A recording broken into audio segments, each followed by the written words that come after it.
S. Chand presents educational video lectures as per the new UGC CBCS curriculum. Absolutely free. Difficult science concepts made easy. Study anywhere, anytime. Do you know that gas can also conduct electricity, but under certain conditions, जैसे high potential difference, low pressure, or in the presence of radiation.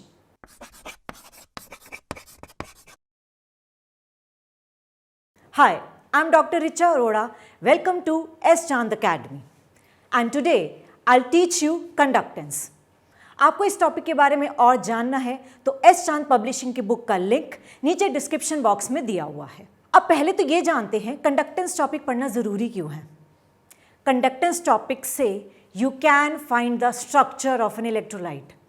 Conductance means ease of carrying current. अगर अब एक electrolyte है या फिर कोई एक substance है, अगर वो करंट कैरी कर रहा है, वो क्यों कर रहा है? बिकॉज उसमें चार्ज स्पीशीज़ होंगी, तो उसके आयन का पता चल जाएगा, उसका साइज़ का पता चल जाएगा, उसमें कितना चार्ज है वो सब पता चल जाएगा। ऐसी ही और बहुत सारी useful information about an electrolyte we get to know if we study the topic conductance. जैसा कि मैंने कहा कि कंडक्टेंस टॉपिक्स की बहुत सारी एप्लीकेशंस हैं, but before going into the details first we have to understand the basic of conductance. Now as you can see, जो कंडक्टेंस है वो दो टाइप की होती है, मेटालिक और इलेक्ट्रॉनिक कंडक्टेंस एंड आयनिक और इलेक्ट्रोलाइटिक कंडक्टेंस। अब फ़र्क उनके नाम में ही छुपा है। जैसा कि आप देख सकते हैं, मेटालिक और इलेक्ट्रॉनिक कंडक्टेंस क्या है, इसमें मेटल आयंस की बात हो रही है, बट इसमें होते हैं मेटल आयंस और electrons. So electrons is a charge carrying species in metallic conductance, और there are so many factors on which this metallic conductance depends. First, the nature and the structure of metals. Second, the number of electrons that are present in that. Third, the density of the metal.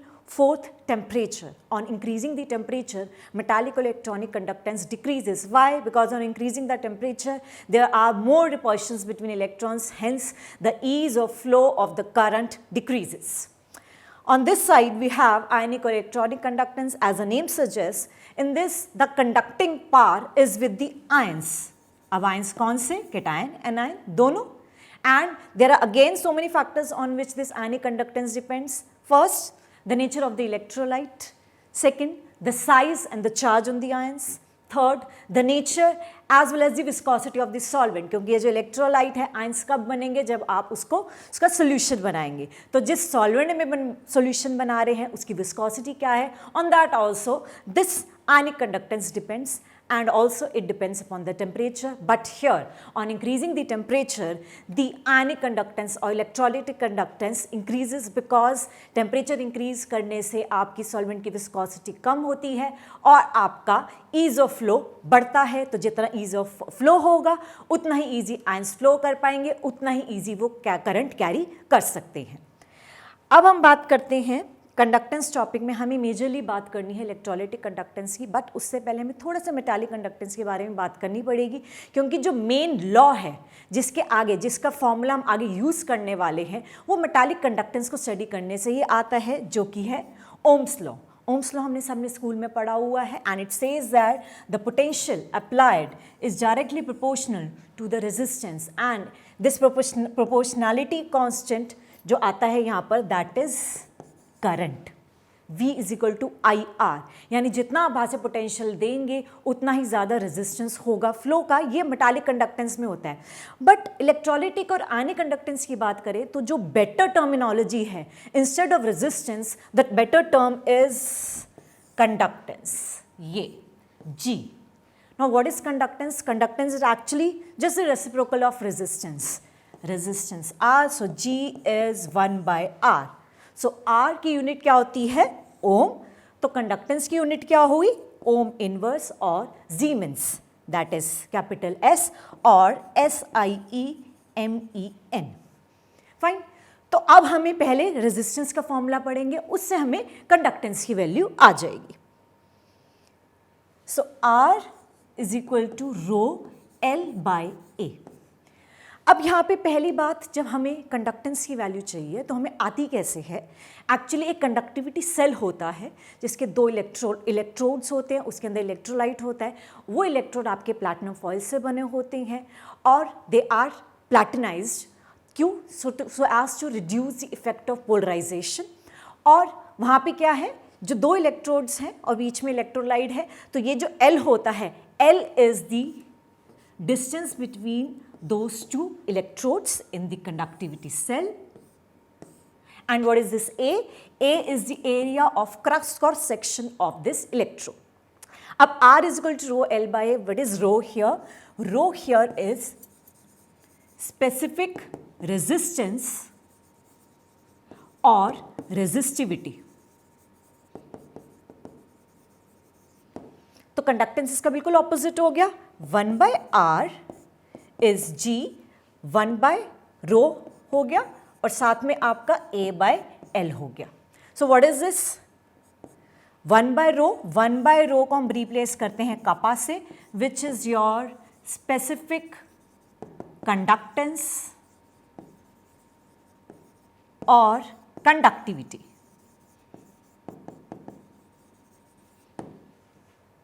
और यहाँ पे actually L by A को एक term दिया जाता है cell constant. Cell constant क्यों? एक तरह के सेल के लिए वो कांस्टेंट है, यानी कि एक सेल है जिसका distance between the electrodes same रहेगा, area of cross section same रहेगा, तो उस सेल के लिए तो ये कांस्टेंट वैल्यू हुई। हाँ, अगर आपको दूसरा सेल लोगे, L और A की वैल्यू चेंज हो जाएगी तो इसकी वैल्यू चेंज हो जाएगी। तो यहाँ पर जो G का फॉर्मूला आता है, G is kappa upon cell constant. और यहाँ पे जो कंडक्टिविटी है उसकी वैल्यू होती है, उसकी जो यूनिट्स होती हैं वो आपकी ऑब्वियसली कंडक्टेंस की यूनिट से ही रिलेटेड होंगी। तो इसकी यूनिट होती है जीमेंस मीटर इनवर्स। तो अगर आपका जो L है वो 1 मीटर ले रहे हैं हम, एरिया 1 मीटर स्क्वायर ले रहे हैं, तो यूनिट इसकी जीमेंस मीटर इनवर्स हो जाएगी। बट अभी ज़रूरी नहीं है कि लेंथ 1 मीटर हो या एरिया 1 मीटर स्क्वायर हो, लेकिन अगर इस सेल का सेल कांस्टेंट आपका ऐसा हो कि L is 1 metre and A is 1 metre square, that means ये जो कंडक्टिविटी सेल के अंदर वॉल्यूम कितनी हो गई, 1 metre cube. At that point आपका जो कंडक्टेंस है वो कंडक्टिविटी के बिल्कुल इक्वल आ जाएगा। बट यूजुअली ऐसा होता नहीं है। जो सेल कांस्टेंट की value is closer to 1, but the value of cell constant can be less than 1 and as well as greater than 1।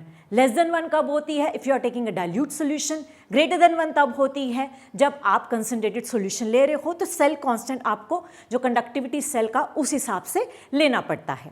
अब यहाँ पर है this conductivity value is very important. कई इलेक्ट्रोलाइट्स के लिए this conductivity value is known in the literature. उसके लिए क्या करना पड़ता है? पहले आपको सेल कांस्टेंट पता होना चाहिए। आप कंडक्टेंस की वैल्यू निकालोगे, कंडक्टेंस की वैल्यू को सेल कांस्टेंट से मल्टीप्लाई करोगे, then you will get the value of conductivity. But इस कंडक्टिविटी वैल्यू की प्रॉब्लम क्या है? That it depends upon the concentration. So if we have 2 electrolytes हैं जिसमें डिफरेंट आयंस हैं, if I want to compare the conductance value of different ions, तो हमारा क्या है, कंडक्टिविटी वैल्यू कंसंट्रेशन पे भी डिपेंड करिए, तो मुझे सेम कंसंट्रेशन के सोल्यूशन बनाने पड़ेंगे। उससे अच्छा है मैं कंडक्टेंस निकालूं, मैं कंडक्टिविटी निकालूं एंड उसके बाद जो मैं वैल्यू निकालूं वो मोलर कंडक्टेंस और इक्विवेलेंट कंडक्टेंस की निकालूं। इससे क्या होगा, वो जो कंसंट्रेशन वाला फैक्टर है मुझे उसके बारे में सोचने की ज़रूरत नहीं है। Now what is this molar conductance? Molar conductance हम लैम्डा m से डिनोट करते हैं, इक्विवेलेंट कंडक्टेंस हम लैम्डा EQ जो है सबस्क्रिप्ट में है उससे डिनोट करते हैं। Now what is this molar conductance? It is the conductance of all the ions present in 1 mole of an electrolyte, and equivalent conductance is the conductance of the electrolyte having ions in 1 gram equivalent of an electrolyte। तो इसमें हमने क्या कर दिया, amount हमने fix कर दिया ना कि 1 मोल ऑफ इलेक्ट्रोलाइट के आयंस में और 1 ग्राम इक्विवेलेंट इलेक्ट्रोलाइट के आयंस की कितनी कंडक्टेंस है। हमें कंडक्टिविटी लेनी है, उसको कंसंट्रेशन से डिवाइड करना है। मोलर कंडक्टेंस में इसकी यूनिट मोल्स में हो जाएगी और इक्विवेलेंट कंडक्टेंस में इसकी यूनिट नॉर्मल्स में हो जाएगी, मोलारिटी नॉर्मैलिटी। अब यहाँ पे इसको और सिंपल हम कर सकते हैं। अब हमारे पास कंसंट्रेशन है, हमें पता है कंसंट्रेशन जितनी भी हो उसे डिवाइड कर देंगे, मोलर कंडक्टेंस आ जाएगी। मोलारिटी की टर्म्स में हो तो, अगर नॉर्मैलिटी की टर्म्स में हो तो इक्विवेलेंट कंडक्टेंस आ जाएगी। अब इसका एक और सिंपल फॉर्मूला, हम इसको वॉल्यूम से भी कोरिलेट कर सकते हैं। क्यों? क्योंकि जब कंसंट्रेशन हम चेंज कर रहे हैं तो वॉल्यूम भी तो चेंज हो रही है। जब वॉल्यूम चेंज हो जाएगी तो ऑब्वियसली आपकी कंडक्टेंस की वैल्यू भी चेंज हो जाएगी। तो अब कैसे कोरिलेट करेंगे? It's very simple. अगर मैं मोलर कंडक्टेंस की बात करूँ, उसका फॉर्मूला क्या होता है? Number of moles upon volume of solution in litres. Molar conductance की हम बात क्या कर रहे हैं? नंबर ऑफ मोल्स तो मैंने कर दिए 1. So C is inversely proportional to V. So this lambda m becomes equal to kappa into V, that is conductivity into volume. Same here for equivalent conductance, आपका क्या है? Is equal to number of gram equivalents divided by volume of solution in liters. Number of gram equivalent हम यहाँ कर रहे हैं 1. So C can be replaced by 1 by V. So this formula becomes kappa into V. तो simple है। Same फॉर्मूले में हम कंसंट्रेशन है तो कंसंट्रेशन डाल देंगे, वॉल्यूम मुझे पता है अगेन इन लीटर्स तो हम यहाँ पे वॉल्यूम की डाल देंगे। अगर वॉल्यूम यहाँ पे मिलीलीटर में है तो आपको पता है एक 1000 का फैक्टर होगा जिससे आपको डिवाइड करना पड़ेगा। So let's take a break, but before going for the break let me ask you one question. अभी हमने यहाँ कंडक्टिविटी की बात की है और आपने देखा है कि हमने यहाँ पर अमाउंट की भी, कंसंट्रेशन, वॉल्यूम की भी बात की है। So can you tell me whether the conductivity increases or decreases on dilution? Hi, I'm Manika and you're watching S. Chand Academy. I'll be discussing the topics like carbohydrates, amino acids, peptides, proteins and many other topics related to BSc program. For more such lecture, you can stay tuned to our channel and subscribe to our videos so that you get more and more info about our upcoming lectures. You can also refer to our previous lectures on the related topics. Stay tuned, stay focused because it may help you in your competitive exams also and preparation of the other topics also related to your courses. Thank you.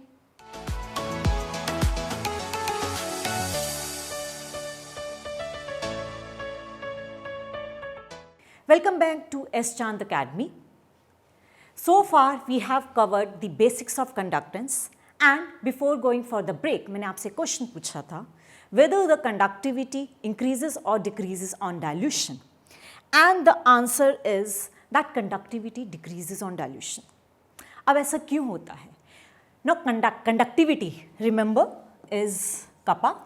This is also called specific conductance. What happens is on dilution आपका given volume में एक volume जो आपकी specific volume है, यानी आपका 1 metre cube volume में जो नंबर ऑफ आयंस हैं वो कम हो जाते हैं। नंबर ऑफ आयंस कम हो जाएंगे तो कंडक्टिविटी डिक्रीज हो जाएगी।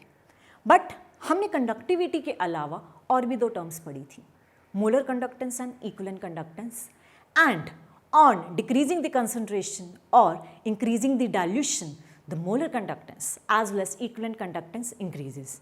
अब ये अलग अलग बातें कैसे की, हमने तो देखा था कंडक्टेंस है उसके डायरेक्टली प्रोपोर्शनल कंडक्टिविटी है और मोलर एंड इक्विवेलेंट कंडक्टेंस वो कंडक्टिविटी की डायरेक्टली प्रोपोर्शनल है। तो फिर ये 2 बातें कैसे हो गई? और कंडक्टिविटी डाइल्यूशन से आपकी कम हो रही है, नंबर ऑफ आयंस आपके गिवन वॉल्यूम में कम हो रहे हैं, आपके 1 मीटर क्यूब वॉल्यूम में कम हो रहे हैं, क्योंकि यहाँ पे मैं ऐसा यूनिट्स की बात कर रही हूँ, तो मोलर और इक्विवेलेंट कंडक्टेंस में बढ़ कैसे सकते हैं? अब हम आते हैं उसके फॉर्मूले पे। मोलर कंडक्टेंस और equivalent conductance is kappa into V, that means conductivity into volume. इसका मतलब अगर कंडक्टिविटी यहाँ पर डिक्रीज कर रही है तो डाइल्यूशन से वॉल्यूम भी तो बढ़ रहा है, and this increase in volume overpass the decrease in the conductivity value, thereby increasing the value of molar conductance on dilution. Same way we can say that on dilution equivalent conductance increases just for the same reasons. अब बात आई कि ठीक है, होगा, increase होगा, decrease होगा, but उससे हमें क्या फ़ायदा हो रहा है? ऐसे मुझे क्या चीज़ पता चल रही है कि मैं एक इलेक्ट्रोलाइट है, मुझे पता चल गया ना गिवन कंसंट्रेशन पे उसके इतने आपकी इसी कंडक्टिविटी है, दैट कॉरस्पॉन्ड्स टू, ठीक है, ये आयंस प्रेजेंट हो सकते हैं, पता चल गया मुझे, और मैंने कंसंट्रेशन से डिवाइड भी कर दिया, मुझे पता चल गया molar equivalent conductance. So why to go for this कि मैं एक ही इलेक्ट्रोलाइट ले रही हूँ तो मैं उसकी कंसंट्रेशन चेंज ही क्यों करूँ? मैंने आपको शुरू में बताया था कंडक्टेंस टॉपिक पढ़ने से हमें क्या पता चल रहा है? The structure of the electrolyte, मुझे इलेक्ट्रोलाइट के बारे में पता चल रहा है। यही सेम चीज़ अब हम डाइल्यूशन जब कर रहे हैं तो कंडक्टेंस की वैल्यू जो चेंज जो हो रही है उससे मुझे उसके स्ट्रक्चर के बारे में पता चल रहा है। मुझे ये पता चल रहा है whether that particular electrolyte is strong electrolyte or weak electrolyte. That means उस इलेक्ट्रोलाइट की टेंडेंसी ईजिली आयंस देने की है या फिर नहीं है।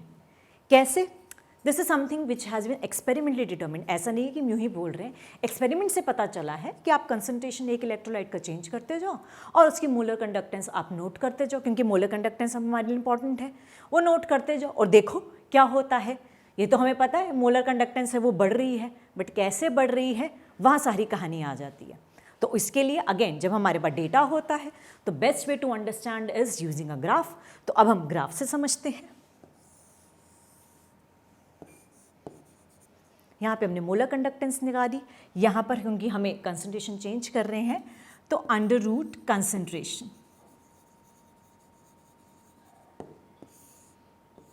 क्योंकि इससे बेस्ट समझ में आएगा। हमने अंडर रूट लिया है और अंडर रूट कहाँ से आया वो भी आपको भी थोड़ी देर में समझ आ जाएगा। अब आपका डिपेंडिंग अपॉन द इलेक्ट्रोलाइट आपका जो ग्राफ का नेचर है वो अलग अलग होता है। अब जैसे कंसंट्रेशन डिक्रीज हो रही है तो मोलर कंडक्टेंस इंक्रीज होनी चाहिए, ठीक है, ये ऐसा ग्राफ आता है। बट कुछ ऐसे इलेक्ट्रोलाइट्स भी हैं जिनका ऐसा ग्राफ नहीं आता, जिनका ऐसा ग्राफ आता है। तो कंसंट्रेशन के रिस्पेक्ट में मोलर कंडक्टेंस पढ़ने से हमें कुछ अलग चीज़ पता चल गई, हमें टाइप ऑफ इलेक्ट्रोलाइट पता चल गया। एक्चुअली में जो स्ट्रेट लाइन ग्राफ आता है विद द नेगेटिव स्लोप, ये आता है स्ट्रॉन्ग इलेक्ट्रोलाइट के लिए। एंड ये जो है जो डिक्रीज तो हो रही है बट लेस स्टीप हो रही है, और जितना आप कंसंट्रेशन कम कर रहे हो एक कंसंट्रेशन ऐसी आ रही है उसकी वैल्यू इनफाइनाइट हो रही है। सो इस तरह से आपका आता है वीक इलेक्ट्रोलाइट के केस में।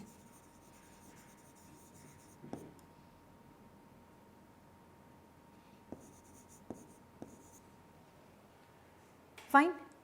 अब हम समझते हैं कि स्ट्रॉन्ग इलेक्ट्रोलाइट है उसका ऐसा ग्राफ क्यों आ रहा है, वीक इलेक्ट्रोलाइट का उसका ऐसा ग्राफ क्यों आ रहा है। क्योंकि रीज़न है ना, स्ट्रॉन्ग इलेक्ट्रोलाइट की क्या टेंडेंसी है टू इजीली गिव आयंस। उसको जैसे ही आप सॉल्यूशन में डालोगे वो आयंस में डिसोसिएट होगा, स्पेशली पोलर सॉल्वेंट में।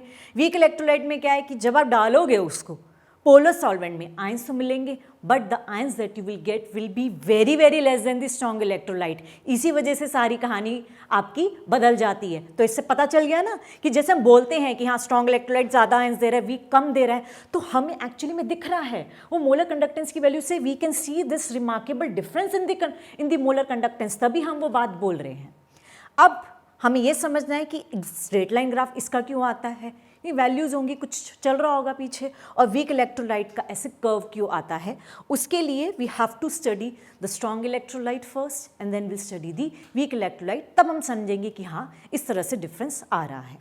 ना स्ट्रॉन्ग इलेक्ट्रोलाइट को समझाने के लिए Debye-Huckel-Onsager theory, this is just a theory and these three are the name of the scientist जिन्होंने थ्योरी दी थी, and it is applicable for most of the strong electrolytes. इन्होंने क्या दिया था, इन्होंने बहुत सारी कैलकुलेशंस की, डेरिवेशंस करी, उससे अल्टीमेटली इन्होंने एक इक्वेशन पुट फॉरवर्ड करी स्ट्रॉन्ग इलेक्ट्रोलाइट के लिए, which is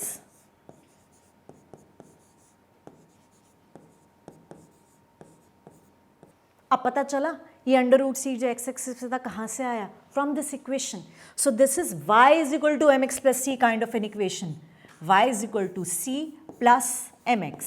so your slope is negative, तभी आपका इस तरह से आया था, नेगेटिव स्लोप आई थी, and this is what intercept. That means if in this graph intercept कैसे आएगा, मेरी वैल्यू तो एक पर्टिकुलर कंसंट्रेशन तक की आई है, that means I need to extrapolate it to zero concentration. तो ये जो वैल्यू होगी that is lambda m naught, और इसको लैम्डा m इन्फिनिटी भी बोलते हैं। This is actually a limiting value of molar conductance और molar conductance at infinite dilution. No infinite dilution means zero concentration, जो एक्सपेरिमेंटली आप ऑब्जर्व नहीं कर सकते। That is why graphically we have to extrapolate the graph to get this limiting value, and you can see that weak electrolyte के case में आपको extrapolation हो नहीं सकती क्योंकि कर्व आपका ऐसा नहीं है। Now coming back to this Debye Huckel Onsager theory कि इन्होंने ये जो इक्वेशन दी है, actually so many calculations have been involve. अब हम थोड़ा फोकस करते हैं इस पे, और इस इक्वेशन से सब पता चल रहा है if it increase the value of concentration जब आपकी होगी तो आपकी मोलर कंडक्टेंस की वैल्यू कम हो जाएगी, कंसंट्रेशन की वैल्यू डिक्रीज होगी यानी डाइल्यूशन होगा, मोलर कंडक्टेंस की वैल्यू इंक्रीज हो जाएगी। Now let us focus on this B factor कि आपका एक्चुअली में ये जो बी फैक्टर है वो ही डिफाइन कर रहा है कि डाइल्यूशन से आपका इंक्रीज क्यों हो रहा है और कंसंट्रेशन इंक्रीज करने से मोलर कंडक्टेंस डिक्रीज क्यों हो रही है। रीज़न है इसका, there are so many factors which are into play जब आपका स्ट्रॉन्ग इलेक्ट्रोलाइट सॉल्वेंट में मिलाते हैं। पहला, दो इफेक्ट की हम बात करेंगे यहाँ पे।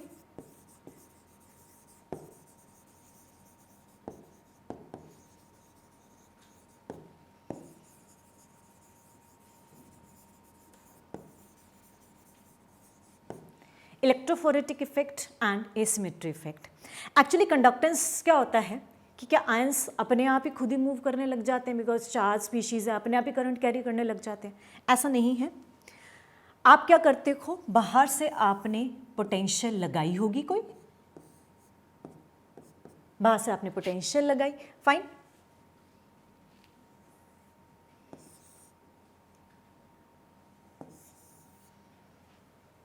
दो आपके इलेक्ट्रोड्स है, एक नेगेटिव एंड पॉजिटिव इलेक्ट्रोड, आपने पोटेंशियल लगाई, आपने उसको कुछ एनर्जी दी है, उस एनर्जी को लेकर क्या हो रहा है, that electrical energies get is converted into chemical energy. आपके इसमें जो इलेक्ट्रोलाइट है उसमें आयंस हैं, आपके पॉजिटिव आयंस नेगेटिव इलेक्ट्रोड की तरफ जाते हैं, नेगेटिव आयंस पॉजिटिव इलेक्ट्रोड की तरफ जाते हैं, केमिकल रिएक्शन होते हैं। तो वो मूव क्यों कर रहे हैं? Because they are charge species. जब बाहर से उनको पोटेंशियल डिफरेंस लगाया जा रहा है तब उनके पास आता है कि हाँ नेगेटिव और पॉजिटिव साइड वो मूव करते हैं, और जब वो मूव करते हैं तो चार्ज स्पीशीज है, दे कैरी करंट। तो इस तरह से एक्चुअली कंडक्टेंस होती है कि बाहर से आप ऑलरेडी पोटेंशियल लगा रहे हो। अब स्ट्रॉन्ग इलेक्ट्रोलाइट में होता क्या है, स्ट्रॉन्ग इलेक्ट्रोलाइट में the positive ions are surrounded by negative ions. ये कौन से नेगेटिव आयंस हैं? अपने ही इलेक्ट्रोलाइट के हैं। Similarly your negative ions are surrounded by positive ions, obviously, fine. अब क्या होता है, when you apply a potential, this positive जो आपका आयन है starts moving towards the negative electrode and this negative ion start moving towards the positive electrode. तो अब क्या है, वो एक दूसरे के साथ जब एसोसिएटेड हैं, they will cause hindrance in the movement of each other. जब हिंड्रेंस कॉज करेंगे तो ऑब्वियसली कंडक्टेंस की वैल्यू तो कम होगी ही, तभी वहाँ पर -B आया है। That was your asymmetry effect. Electrolyte आपने किसी सॉल्वेंट में डाला होगा, यूजुअली आपके आयंस हैं तो पोलर सॉल्वेंट में डाला होगा यानी वाटर में। वाटर की प्रेजेंस में आपके जो आयंस हैं दे आर हाइड्रेटेड आयन बनाते हैं। कैसे? जैसे पॉजिटिव आयन है उसके आसपास कौन से आएंगे, negative portion of water molecule, that means your oxygen. So like this,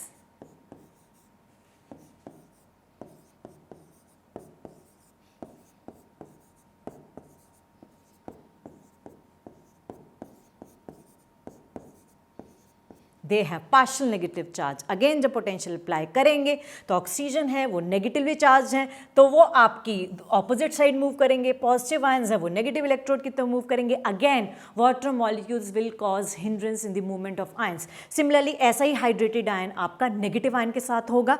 negative ion के आसपास आपके क्या होंगे, hydrogen having partial positive charge.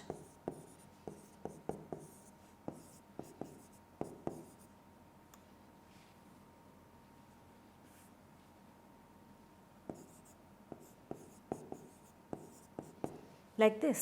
So because of the electrophoretic effect as well as the asymmetric effect, आपकी hindrance होंगी to the movement of ions, that is why -B, तो B के आगे वो माइनस है वो इसी वजह से लगा है। बट इसमें ये है कि हमें लिमिटिंग वैल्यू मिल रही है, लिमिटिंग वैल्यू की भी हम बात करेंगे कि उससे मुझे क्या फ़ायदा है। बट उससे पहले वी हैव टू स्टडी कि वाई वीक इलेक्ट्रोलाइट का जो कर्व आया है वो स्ट्रॉन्ग इलेक्ट्रोलाइट से इतना ज़्यादा डिफरेंट है। इसका आंसर छुपा है ऑसवर्ल्ड डाइल्यूशन लॉ में। Now what is an Oswald dilution law? उन्होंने कहा जैसे वीक इलेक्ट्रोलाइट है, वीक इलेक्ट्रोलाइट हम एसिटिक एसिड ले सकते हैं, fine, in the presence of water. Obviously जब उसका हम सोल्यूशन बनाते हैं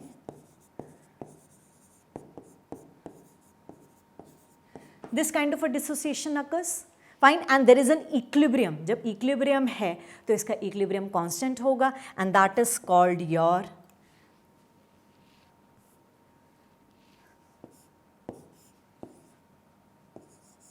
dissociation constant, which is equal to the concentration of acetate ions into the concentration of hydronium ions upon concentration of your reactant, that is acetic acid. Water की नहीं ले रही क्योंकि वाटर की कंसंट्रेशन आपकी चेंज नहीं होती है तो वो कांस्टेंट है. सो इस तरह का एक्सप्रेशन आता है. इक्विलिब्रियम है आपका, तभी आपका वीक इलेक्ट्रोलाइट क्या है, कंप्लीटली आयंस में डिसोसिएट नहीं होता, स्ट्रॉन्ग इलेक्ट्रोलाइट हो जाता है. सारी कहानी यहीं पर ही आ जाती है. और यहाँ पर एक और चीज़ आती है, that is your degree of dissociation, कि टोटल जितना था उसमें से कितना डिसोसिएट हुआ. जितना डिसोसिएट हुआ उतने आयंस होंगे, उतनी ही कंडक्टेंस होगी. तो जब आपका जो डिग्री ऑफ डिसोसिएशन कम होती है वीक इलेक्ट्रोलाइट केस में, आयंस कम होंगे तो कंडक्टेंस की वैल्यू भी कम होगी. सो इसी सेम रिएक्शन को हम स्टडी करते हैं in terms of degree of dissociation. Plus water gives you acetate ions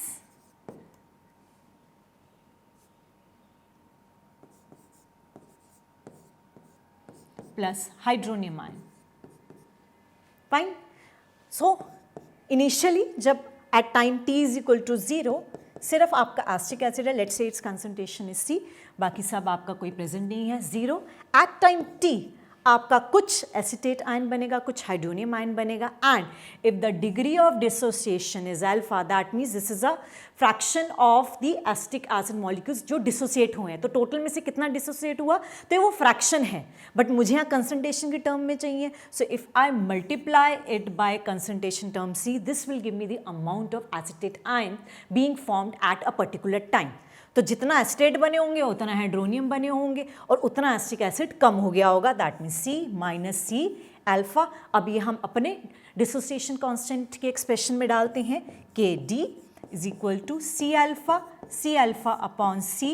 मैं C कॉमन ले लिया, C से C cancel, C alpha square upon 1 minus alpha, and the value of alpha is quite less than 1. So ignoring alpha with respect to 1, your KD, but उसमें limit है. क्यों? क्योंकि alpha की value already very less than 1 है. तो कितना भी dilute कर लो वो 1 तक जा ही नहीं पाएगा, क्योंकि 1 अल्फा की वैल्यू किसके लिए होती है? स्ट्रॉन्ग इलेक्ट्रोलाइट के लिए. वीक इलेक्ट्रोलाइट के केस में अल्फा की वैल्यू ऑलरेडी लेस देन 1 है, तो आप इतना कितना भी डाइल्यूट कर लो वो उस तक नहीं पहुंच पाएगा कि सारा का सारा एसिटिक एसिड एसिटेट आयंस में कन्वर्ट हो जाए. दैट इज़ वाई उसमें जो डिक्रीज है वो शार्प नहीं होता. स्ट्रॉन्ग इलेक्ट्रोलाइट के केस में इक्विलिब्रियम नहीं होता, तो यहाँ अल्फा की बात भी नहीं होती है और KD की बात भी नहीं होती है. वहाँ दूसरे इफेक्ट चल रहे होते हैं जिसकी वजह से there is a steep increase in molar conductance on dilution. So in this video, we have covered the basics of conductance, and also we have covered the difference in strong electrolyte and weak electrolyte on the basis of the molar conductance, and we have studied the theories and the theory and the law behind why strong electrolyte behave in a certain way with respect to molar conductance on dilution, and why weak electrolyte behave in a certain way with respect to molar conductance on dilution. So in the coming video, we'll talk about the Colrausch's law, its application and applications of conductance measurement. So do like, share and subscribe this video, and do not forget to press the bell icon to get notifications. और आपको conductance topic के बारे में और ज़्यादा जानना है तो एस चांद पब्लिशिंग की बुक का लिंक नीचे डिस्क्रिप्शन बॉक्स में दिया हुआ है. Thank you so much for watching this video.